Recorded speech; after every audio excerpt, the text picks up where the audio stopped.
Assalamualaikum dan salam sejahtera. Bersama kami Berita di TV. Jangan lupa untuk follow Facebook Malaysia Deadline dan YouTube Deadline TV. Antara menarik hari ini, bekas ahli UMNO iktiraf kezaliman terhadap Anwar. Keutuhan Pakatan Harapan, Barisan Nasional buat Perikatan Nasional sakit hati. Tun Mahathir petikai tindakan Anwar mahu beri makan. Kalimah Allah bukan petanda tidak bela Islam. Malaysia menyeru komuniti antarabangsa untuk bersama-sama memastikan ada nokta ke atas penindasan yang dipaksakan terhadap warga Palestin. Perdana Menteri Datuk Seri Anwar Ibrahim berkata, masanya telah tiba untuk semua pihak menggalang kekuatan dengan matlamat menamatkan ketidakadilan ke atas rakyat Palestin. Katanya bagi memperingati ulang tahun Nakba yang ke-75, Malaysia mengulangi komitmen dan solidariti yang tidak berbelah bahagi terhadap rakyat Palestin dalam menentang kebijakan imperialisme Zionis Israel yang rakus dan menginjak prinsip-prinsip kemanusiaan. Menurut Perdana Menteri, Malaysia berpegang utuh dalam pendiriannya mengutuk pendudukan haram Israel ke atas wilayah Palestin yang diceroboh serta penindasan terhadap warga Palestin yang dihalang daripada mendapatkan hak sebagai rakyat yang sah dan mutlak. Anwar berkata Malaysia selaku ahli dan naib pengerusi jawatan kuasa mengenai pelaksanaan hak yang tidak terpisah penduduk Palestin yang menganjurkan acara memperingati Nakba itu juga menggesa Majlis Keselamatan Pertubuhan Bangsa-Bangsa Bersatu untuk memastikan Israel bertanggungjawab terhadap kekejaman yang jelas melanggar undang-undang antarabangsa dan piagam PBB saban tahun. Hari Nakba pada 15 Mei adalah untuk memperingati terjadi pengusiran ratusan ribu rakyat Palestin dari kediaman dan tanah air mereka pada 1948 selepas penubuhan negara haram Israel. Kali pertama UMNO ataupun Presiden UMNO mengiktiraf ataupun menyifatkan apa yang berlaku kepada Datuk Seri Anwar pada tahun 97-98 sebagai penzaliman. Itulah kata bekas Ketua Penerangan UMNO Syahrir Sufyan Hamdan. Syahrir merujuk kepada kenyataan Ahmad Zahid ketika berucap dalam Konvensyen Nasional Kerajaan Perpaduan di Pusat Dagangan Dunia WTC. Menurutnya, kenyataan itu menunjukkan bahawa UMNO pertama kali mengiktiraf dan menyifatkan apa yang berlaku pada Anwar pada 25 tahun lalu sebagai satu kesalahan. UMNO is acknowledging what happened in the late 20th century, 25 years ago sebagai benda yang salah kepada Anwar. So tak tahulah kalau benda tu surprising atau tidak, tapi it's definitely noteworthy. Antara beberapa perkara noteworthy lah, perkara menarik yang disebut oleh Presiden UMNO dalam ucapan beliau. Ahmad Zahid sebelum ini dalam ucapannya berkata bahawa Anwar dahulu pernah diaibkan dan dizalimi pada 25 tahun yang lalu sebelum menjadi Perdana Menteri ke-10. Pada 2 September 1998, Datuk Seri Anwar Ibrahim dipecat daripada jawatan Timbalan Perdana Menteri. Selain itu, beliau juga dilucutkan jawatan sebagai Menteri Kewangan selepas 16 tahun lebih berada dalam Kabinet Perdana Menteri Tun Dr. Mahathir Mohamad. Beberapa hari lepas, tersebar dakwaan bahawa jawatan kuasa pengurusan bersama bangsa Puri itu melarang surau menggunakan pembesar suara. Timbalan Ketua Menteri 1 Pulau Pinang, Ahmad Zaki Yudin Abdul Rahman dijadualkan mengadakan sidang media di sebuah surau di Pulau Pinang yang terpalit kontroversi isu laungan azan. Isu itu menjadi hangat selepas diwawarkan oleh aktivis Lantang Negeri Muhammad Sofian Muhammad Zain melalui video di media sosial. Katanya dia memang tak benarkan laungan azan, nak suruh speaker itu diletak di dalam. Sebelum ini dah minta kurangkan kepada volume 1 tapi masih suruh perlahankan lagi. Selain itu, turut tersebar video rakaman pertengkaran dalam sebuah mesyuarat berkaitan isu itu. Pengerusi surau itu, Muhammad Nasir Abdul Majid itu memberitahu media ia berlaku pada 23 Mac lalu dalam mesyuarat agung JMB.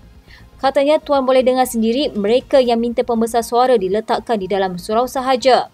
Dia mendedahkan isu itu telah berlarutan sejak tahun lalu dan mereka telah pun menurunkan kelantangan pembesar suara itu. Bagaimanapun, katanya mereka tidak dapat memenuhi permintaan itu dengan hanya memasang pembesar suara di dalam surau. Katanya kondo ini tinggi, kalau tak pakai pembesar suara tak akan dengar sampai ke tingkat 48. Sementara itu, Nasir menegaskan kes di surau mereka itu tidak melibatkan sebarang isu perkauman atau politik. Katanya ia tentang sensitiviti umat Islam. Laporan polis berkaitan kes itu telah dibuat oleh anggota jawatan kuasa surau itu, tetapi mereka enggan berkongsinya dengan pihak media. Mufti Pulau Pinang, Wan Salim Wan Muhammad Nur sebelum ini turut mengulas isu itu dengan menegaskan penggunaan pembesar suara luar masjid dan surau di seluruh negeri itu dibolehkan untuk laungan azan dan iqamah sahaja.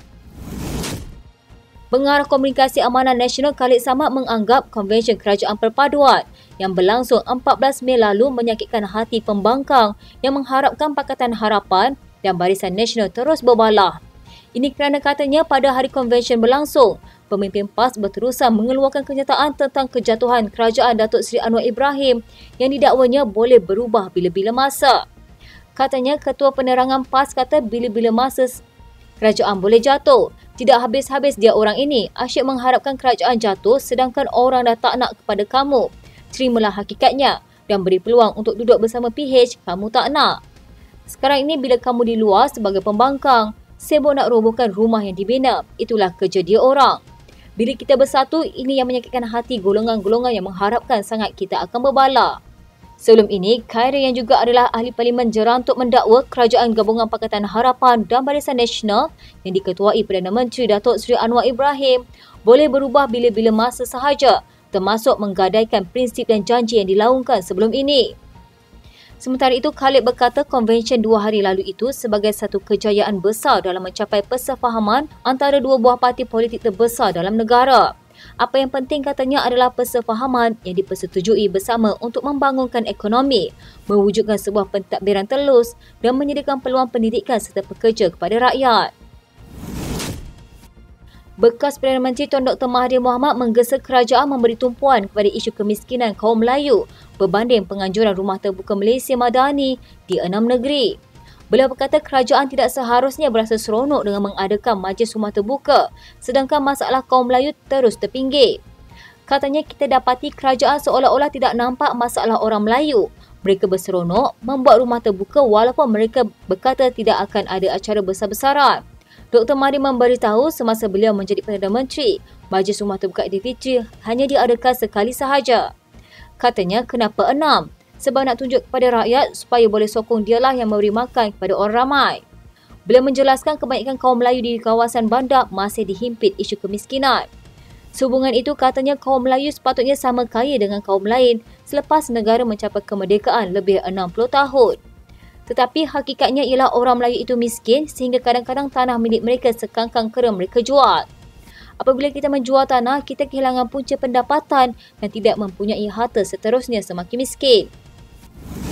Keputusan Kerajaan Madani hari ini menarik balik rayuan ke atas keputusan Mahkamah Tinggi 2021 berkenaan dengan kes kalimah Allah itu satu tindakan yang membelakangi Islam. Bagi perkiraan yang diambil berat oleh hakim ketika membuat keputusan tersebut ialah mengambil kira bahawa isu ketenteraman awam sudah pun diberi jaminan di dalam artikel 11 itu sendiri, iaitu 11-4 yang menghalang dan melarang agama lain untuk disebarkan walaupun diberi kebebasan untuk beramal.